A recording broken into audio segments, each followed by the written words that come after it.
Hello again, Fragrance fam. I'm Beth. If you're not already, it's time to start thinking about your seasonal line. For me, that means taking inspiration from all my favorite festive treats, especially these little frosted cookies with the sprinkles.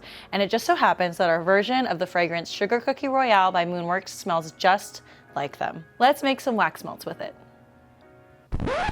These are the real things, by the way, not the wax melts.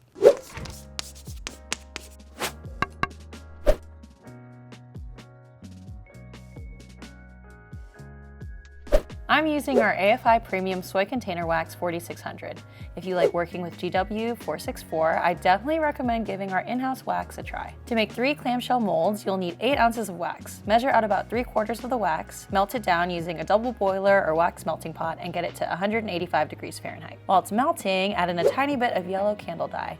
If you're using a liquid dye, stick to a drop or less. I'm using some shavings from a dye chip so I can achieve a pale yellow color that looks like sugar cookie dough. Stir it in as the wax is melting to make sure it's mixed evenly throughout. When the wax is at the right temperature, take it off the heat source and let it drop to 175 degrees before adding the fragrance. Our version of Moonworks Sugar Cookie Royale fragrance is warm, sugary, and packed with classic home-style vanilla notes. It's definitely one of our strongest cookie scents, so you don't need to overload the wax with it to get wax melts that make an impact. A 6% to 7% load will do just fine, but feel free to adjust the fragrance load based on your preference. With the fragrance stirred in thoroughly and the wax sitting at around 130 degrees, pour the first layer in the clamshells. Leave some space at the top of each to fill in with the rest of the wax once this layer cools. By elevating the clamshells on a cooling rack while the wax hardens, you can reduce the potential frosting and wet spots that all soy wax is prone to. When the first layer has cooled completely to room temp, repeat the previous steps using the rest of the wax in the fragrance, leaving it white this time. Top off each clamshell to make the frosting of the sugar cookies and give it a moment to cool off a little bit before adding some regular old sprinkles for decor. Because wax melts never come in direct contact with a flame, these sugar sprinkles will melt into the rest of the wax when put in a warmer without presenting a fire hazard.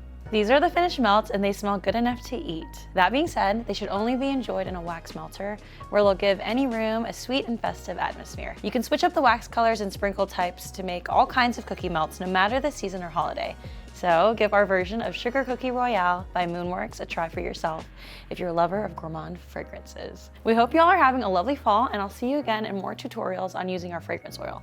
If you're not already a member of the Fragrance Fam, join by subscribing to the AFI channel and ringing the bell so you never miss the latest product ideas to incorporate into your line. Thanks for watching, y'all. Bye!